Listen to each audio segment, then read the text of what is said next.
Well, good morning, church. Here it is, Thanksgiving Day, November the 24th.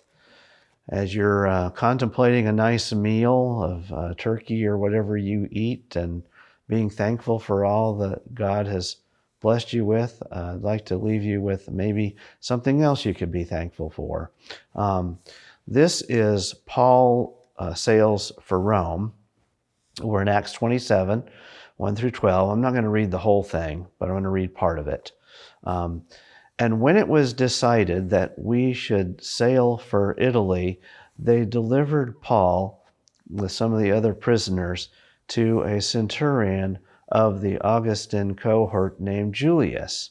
And embarking in a ship of Adramyttium, which was about to sail to the ports along the coast of Asia, we put to sea accompanied by Aristarchus, a Macedonian from Thessalonica.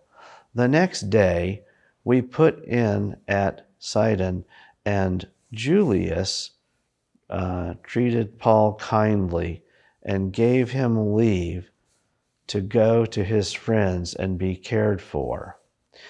And putting out to sea from there, we sailed under the lee of Cyprus because the winds were against us. I'm going to stop there. I encourage you to read the rest of that passage, but this is Paul's final voyage. He's going to Rome. Remember, he has appealed to Caesar, and he is being conveyed on a ship, actually ships, because after he gets to a certain point, they put him on another ship, an Alexandrian ship, and they will end up in a place called Fair Havens. That's where verse 12 leaves off. Well, they don't want to winter in Fair Havens because it's not a suitable port for winter, and so they take off, and you'll have to find out from Pastor Rob what happens next. But a couple of things are worth mentioning. First,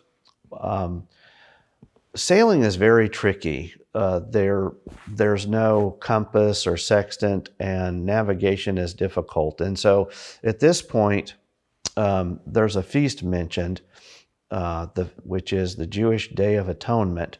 And that year, that feast took place the first half of October. So the navigation practices of that time said that it's pretty dangerous to sail in once it gets to September, and pretty much impossible to sail in November. So they're going to have to winter somewhere. Well, the west wind is against them, and they can't go a direct course. So they're going this zigzag course around the coast, and it takes a long time. It's dangerous. And so a couple things worth mentioning. So Paul is accompanied by, first the Roman centurion Julius. He extends kindness to Paul. This had to be just great encouragement to Paul that this Roman soldier, centurion leader would extend kindness to Paul. And, in this Thanksgiving season and holiday season, we think about the ways we can show kindness to others, and we reflect on the ways people have shown kindness to us. And after all, God's loving kindness, it's an attribute of God. And so be thankful about that as you reflect on this devotional. Also, Aristarchus is mentioned, and he's from Thessalonica, and the only way that that Aristarchus could be on this voyage was to enlist himself as Paul's slave.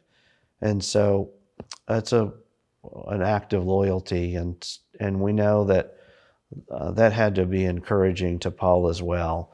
So think about your friends that have been with you through thick and thin, and especially when the going gets tough, and it really can keep us going and help us remain joyful. We know that just life is not easy at times, and it's through companionship and friendship and the kindness of others that we can endure.